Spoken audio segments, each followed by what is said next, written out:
Good morning, students. Good morning to all. And last day we have studied about the indifference curve and the properties of indifference curve and the budget line and the consumer's equilibrium on the budget line. And you got the study portions also the properties of indifference curve.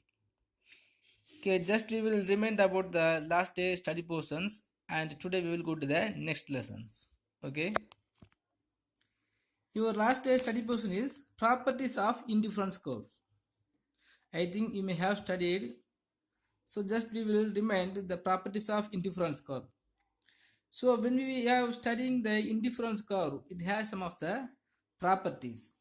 So on the properties only we can indicate it is the indifference curves. So one indifference curve must have these all properties. So first one of the properties is indifference curve must has negative approach. See, if you are taking any of the indifference curve, this all indifference curve must be as the negative approach. So why it has the negative approach mean on the basis of the rate of marginal rate of substitutions, the diminishing marginal rate of substitutions. So always when we are choosing any one of the commodities, we must give up the another one of the commodities. Okay, so it will start from the upward or from the downward. Okay, but it has the negative approach. When we are increasing any one of the commodities, we must give up the another one of the substitute commodities. Okay, so the properties, one of the properties of indifference curve is must have negative slope. Next, indifference curve are convex to the origin. So this is also on the basis of the same things. So on the basis of the diminishing marginal rate of substitutions. The indifference curve are not only negatively sloped but are also convex to the origin. The convexity of the indifference curve implies that not only the two commodities are substitutes for each other, but also the fact that the marginal rate of substitution between the goods decreases as a consumer moves along in indifference curve. So whenever the consumers increase or decreasing between these two commodities, it will create or it will form the convex or to the origin. Next, indifference curve cannot intersect each other. See, here that two indifference curve are intersect each other. But normally the two indifference curve will not each other. Suppose if the curve touch the another indifference curve, it means the two indifference curve as the different type of the combinations of goods. So normally every indifference curve will implies the focus or locus on combinations of two commodities which has giving the same level of satisfaction. Okay, but if any of the indifference curve is intersect other indifference curve, this means the two or different type of the combinations of two goods will not give the same satisfaction. Okay, so the indifference curve will never intersect each other, but here the intersect on each other, it is the wrong. Okay, the indifference curve will never intersect the other indifference curve. Next, the indifference curve cannot indifference curve do not touch the both curve. Here, so the indifference curve will never touch the both x-axis and the y-axis, because when we are consuming the two commodities, we must give up and we must purchase any of the commodities. Okay, so when we are consuming the two commodities, we must increase and we must giving the equal level of the commodities when we are purchasing the commodities. Okay, so it means so the if the indifference curve touch any of the x-axis or y-axis, it means the consumers will have never chance or will have never interest to purchasing the another one of the commodities. But the indifference curve will explain the different same level of satisfaction when they are consuming two commodities. Okay, but if the curve is touched any one of the axis, any one of the curve, x curve or y curve, it means so the consumer will get never interest to purchasing any of the commodity. Okay, next, price line or budget line. So we must want to get the full satisfactions when we are consuming any two commodities. Okay, but even though we have to consider our budget or our income or the price of that commodity. So the demand for a good depends upon the preference for the good and the purchasing power. So the preference pattern is represented by the set of indifference score. The purchasing power depends on his money income or the price of the goods. So here we have some two type of the places. So below this budget line, if you are select any of the indifference curve, it has enabled to purchasing the commodities, but it will not give the more satisfaction by having our sufficient level of the budget. Suppose if you are consuming more commodities above the budget line, it is not possible because the price of that commodities may be higher. So whenever we want to go to the purchase line and select the indifference curve, so we must considering the budget line also. Next, by using the budget line, how can we find out the consumer's equilibrium? So here the four indifference curves are there and one of the budget line also is there. Okay, as a rationalized consumers will be select the indifference curve 3 because indifference curve 3 only will tangent to the budget line. So within their budget line, they will get more commodities which has more satisfaction or the same level of the satisfaction goods. Suppose if they are selecting or this much amount of the commodities if they are bringing, they will get some remaining amount of money as a savings. But here we are studying to get the satisfaction level when we are purchasing the goods. So like the same times, so they will never select the indifference curve 4 because their budget line will not suitable to purchasing the commodities. Okay, so when we are selecting the indifference curve 3 on the basis of their budget, they will get two type of the goods and they will get maximum amount of the satisfaction. Okay student, then next third chapter. So the third chapter is production analysis. So production is a process of using various material and immaterial inputs in order to make output for a consumption. If you want to get decided to consuming any of the commodities, the industries will be produce some of the goods and services, right? But if you are considering the meaning of productions, what we will think? What's the meaning of production? So production is the process of using various material and immaterial inputs in order to make output for consumption. If you want to produce any of the finished commodities, we must input such as more raw materials. If you want to bring a car, we must input the motor and the engines and the lubricants, oil, petrol or some things. Otherwise, just if you want to produce a cloth, we must bring a raw material of cotton as a inputs. After that only we can get a finished commodities. So after making a finished commodity only, we will ready to consuming that commodities. Otherwise we can able to consuming that commodities after became the inputs as a finished product.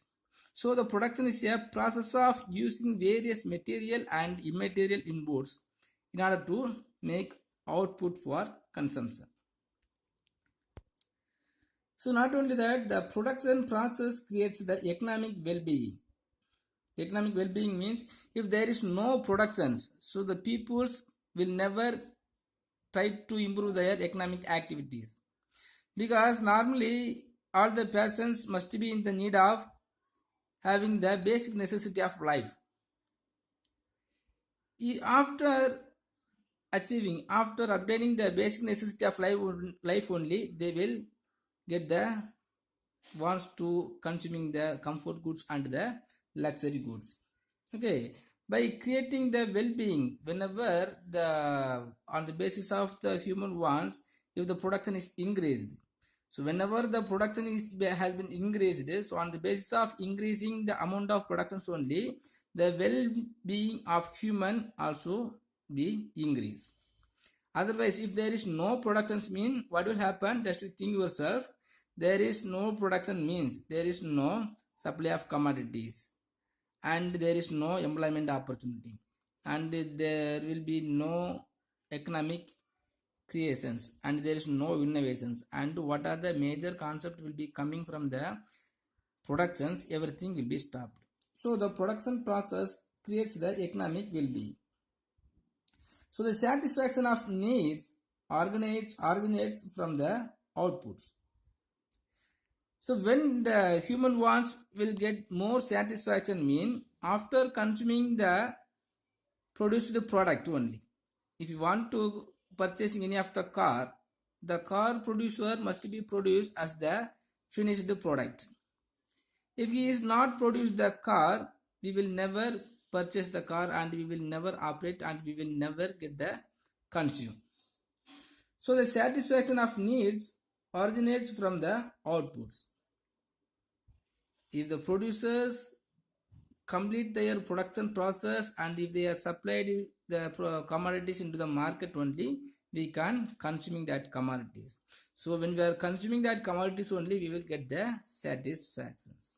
Okay, so the satisfaction of needs originates from the output. If there is no outputs, we will never get satisfactions. After that, we will never get any further wants. So the production is the result of compilation of 4 factors of productions. So when we are studying the production process, so the 4 factors of productions also is there. So what are the factors of productions mean? The land, labor, capital, and organizations. If you think yourself or just you think, so without any of these 4 factors, we cannot produce anything. For example, land. If there is no land, can we produce any of the commodities in this agricultural sector? If you are deciding in this agricultural sector, if there is no land, we will never produce anything. So like that, labor also. If there is no farmer, then who will cultivate, who will seeding, who will cropping? So no work will be happen except the labor, without the labor. Next, capital. So the land and labor is also existing, but there is no capital to purchasing the seeds and fertilizers and making the irrigation facilities. What will happen? So there is no productions. Next, organizations. So everything, even if 3 factors are there, so one of the organization is important. Organizations mean, so we can assume as a business organizations or a market. So by using the land and capital, the labor is produced the rice or some of the crops. So how the crops is going to the market? By the way of organizations. So the organizations only have to take the effort to transferring the produced commodity from the producer to consumers. So the organization is also very much important. So only these 4 factors is considered or called as a factors of productions. So without any one of these things, we can't produce any commodity. So only the 4 factors are called as a factors of productions. You should never forget The factor of production means the land, labor, capital and organization. So, but in economics, the production refers to the creation or addition of value. How one inputs will get the additional value when you have the raw materials. The value of raw materials may be very low, but if the raw materials became as a finished product, the value of the product will be increased higher. Okay, just if you have the raw material of cotton, the value of cotton is just nil or very low. But if the cotton is became as a silk or any of the dresses, so the value of dress will be became as a more. Okay, so the production refers to the creation or addition of value. So it will be creating the value. When any of the commodities is being as a inputs, it has no value. But the same inputs became as the finished product or any of the commodities, it has the value. So the production may be at very important. So the scale of production influences the cost of productions. All manufacturers are aware that when the production of commodity takes place on a larger scale, so they stand to benefit from the resulting economies of scales. Next, the features of productions. So we have studied the factors of productions. The four factors are there: land, labor, capital and organizations. So the factor of productions means the resources used in the process of productions of commodities. Some of the sources are going to use to produce the commodities. In this sense, we can take these four factors as a sources. If there is no any one of the sources, we can't produce the commodities.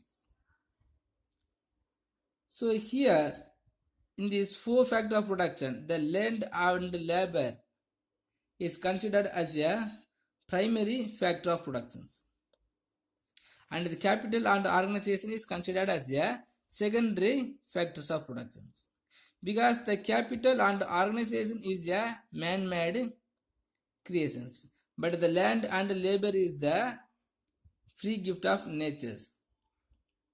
Okay, so and even if there is no capital and organizations, we can produce some of the commodities in agricultural. If in this agricultural sector there is no capital and organization, we can produce some of the crops by using the land and labor. So the land and labor is considered as a primary factor of productions. And not only that, these four factors depends on each other. They have a coordinated impact on production of goods and services. So the land, without land, the labor is no use. Like that, the labor also have to create the capital. So by using the labor and the capital only, we can make the organizations to selling the commodities. Okay, hereafter, first we will studying about the one of the factor of production, that is the land. So in ordinary sense, land refers to the soil or the surface of the earth or ground, right? If we want to say the meaning of land, so land is the surface of the earth, otherwise the soil, otherwise the ground only we will think. But in economics, land means all gift of nature owned and controlled by the human beings which yield an income. Wherever the land is giving the yield or income by using that land, this is called land and is the free gift of natures. It is controlled and owned by the human beings. So even it is the free gift of natures, some of the land will be owned and controlled by human being which yield an income. If any of the land is not giving the income, this land is not considering as a beneficial land. So the land is the original source of material wealth. Land is the original source of all material wealth. Why we are considering land is the original source of all material wealth mean. Even in this agricultural sector and the industrial sector, we must need of land to constructing any of the building or cultivating any of the crops. So the economic prosperity of country depends on the richness of her natural resources. So on the basis of the sources of land, one nations will become as a rich or poor. For example, the land of India will not use us or will not bring the oil or gases. Or in other nations, some of the land or the land will have the more oil sources, the petroleum and the petroleum product. Okay, so even if any of the nations does not having the land which has the uses to producing the crops, the nations made as a rich because the land, the resources of the land of that nation has the high value, because in this land they will produce the petroleum which has the high cost or high price. So the quality and the quantity of agricultural wealth are determined by the nature of soil, climate and rainfalls. Even if you have the land must be as the more wealth and quality and quality. The agricultural products are the basis of trade and industries. So industry survives on the availability of coal mines or waterfalls for electricity productions. Hence, all aspects of economic life like agriculture, trade and industries are generally influenced by the natural resources, which are called as land in economics. Next, we will see about the characteristics of land. So, one of the characteristics of land is a primary factor of productions. As I told already, so the land is the first and primary factor of productions, because even if the agricultural sector and the industrial sector also must be in need of land. If there is no land, even if you have more rainfall, more irrigation facilities, more fertilizers, it will not be useless. So the land must be needed to construct any of the building to conducting the industrializations.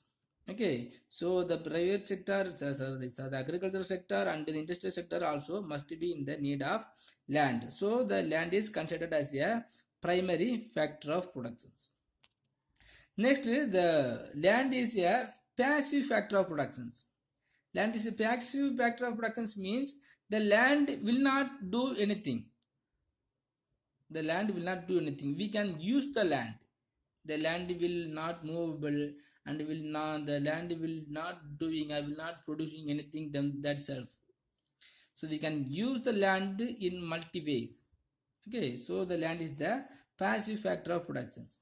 Next, land is the free gift of nature. So no persons can create the land.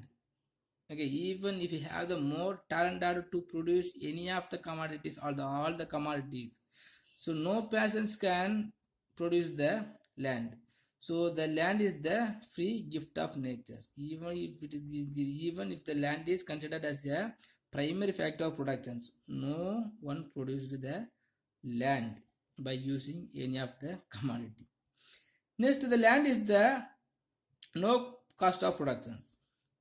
The land has no cost of productions. Okay, we can't produce the land, and even though the land has no cost of productions, it is the free gift of nature, already as we told. Next, the land is fixed in supply. Land is fixed in supply mean, for example, if 1 acre land is there mean, within the 1 acre land, how much of product we can produce, it is the fixed one.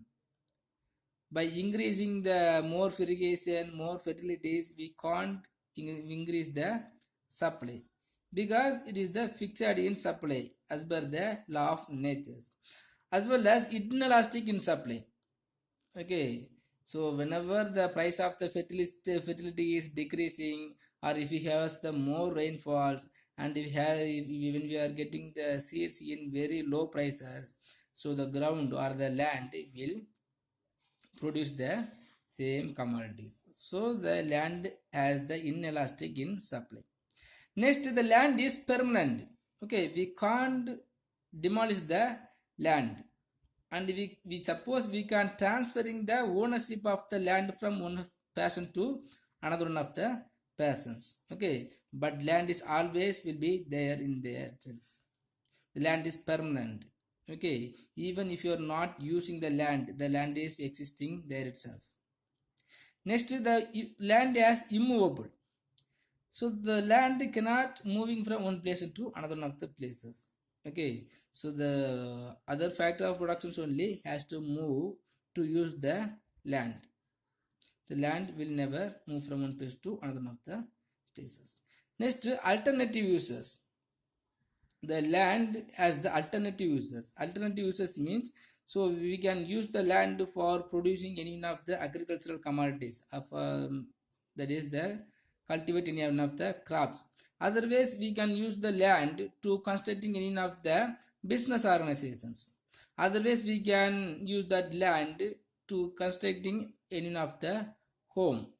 So we can live there as a comfortable. So we can use the land as very broadly. Next, so land, it is the subject to law of diminishing returns. The land is the subject to diminishing law of diminishing returns. Law of diminishing returns means, so when we are using any of the land continuously 1 or 2 years, or in 1 or 2 more years, in course of time, so the land will decrease the productivity. Next, the land is heterogeneous as it is differs in fertilities. So on the basis of the resource of the land, or on the basis of the fertility, the land will produce more crops. Okay, so today we have studied the characteristics of land, and the 8 characteristics are there. If you have any doubt, please ask me, and take your study portions in the characteristics of land itself. Okay, students, thank you.